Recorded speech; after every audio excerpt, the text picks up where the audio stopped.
On that day, on the north shore of the Sea of Galilee, Jesus saw that those people were hungry. So he asked the apostles to look around for what they could find. Andrew says, "There's a boy here who has 5 barley loaves and a couple of dried fish, but what good is that for so many?" You and I look around us and we see the challenges and the problems in our world. And we look at our own limited abilities. And we ask the same question: what good are they? How can what I have be enough to make a difference in this situation? But God does a lot with the little that we have. What we need to do is bring our loaves and fishes to Jesus and put them in His hands. And by His power and His grace, He works miracles.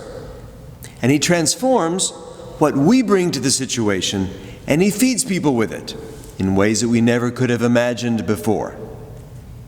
Jesus takes our seemingly insufficient resources and He miraculously multiplies them through the power of His grace.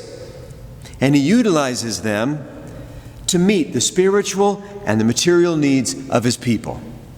That's what God does over and over again throughout history. Well, today is the first ever World Day for Grandparents and the Elderly.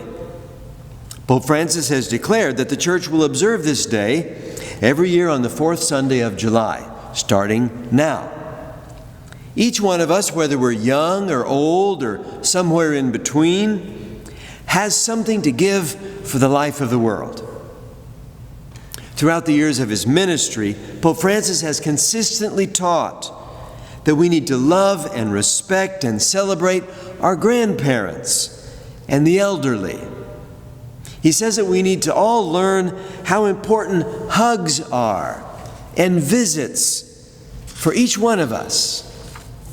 He says that our elders are the ones who help us to preserve our roots, to pass on the faith to the next generation, and to care for little ones. He says that the elderly who have faith are like trees that continue to bear fruit.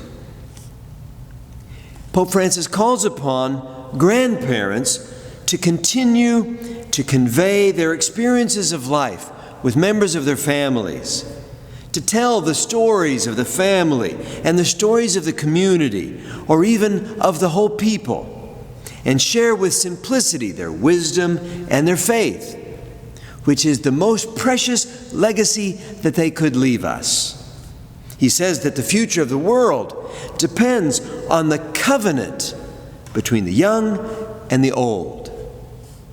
Pope Francis teaches us about the problem that he sees in our modern world of what he calls the throwaway culture. He says the culture of discarding human beings hurts the whole world. In a throwaway culture, the elderly are considered to be a burden, an extra weight, an encumbrance to be discarded. But discarding them is sinful. Pope Francis says there is something cowardly in this throwaway culture that surrounds us, because deep down inside, he thinks that what's going on in a throwaway culture is that we're trying to remove our own fear of weakness and vulnerability by getting rid of people who are weak or vulnerable. The Pope gives various examples of a throwaway culture. They would include exploiting children, abandoning the elderly, practicing human trafficking, and throwing away unborn babies. All of those are symptoms of what he calls a throwaway culture. It's inhuman to abuse or abandon elders just the same way that it's inhuman to abuse or abandon children. We Christians, together with all people of goodwill, are called to patiently build a more welcoming and humane society that does not try to discard the weak of body or mind. On the contrary, what we need to do is build a society that measures its success according to how well we are caring for the weakest and most vulnerable members of our society. Pope Francis says that a society that does not take care of its grandparents has no future. Such a people loses its memory and its roots. We need one another. No one is saved alone. In the second reading of the Mass today, St. Paul tells the Christians in the city of Ephesus what virtues they need to try to live by as Christians in the first century. He encourages them to live with humility, gentleness, patience, and a unity of spirit.